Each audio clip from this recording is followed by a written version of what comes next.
बातमी. उपमुख्यमंत्री अजित पवार यांच्या विमान अपघाताचा संपूर्ण घटनाक्रम समोर आलाय. आज महाराष्ट्रासाठी अत्यंत दुःखद आणि धक्कादायक घटना समोर आली आहे.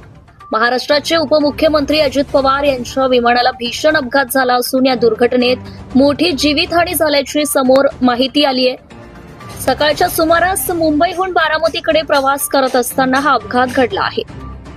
बारामती परिसरात उतरण्याच्या प्रक्रियेत असतानाच विमानाचा तोल अचानक बिघडला आणि विमान नियंत्रणाबाहेर गेले.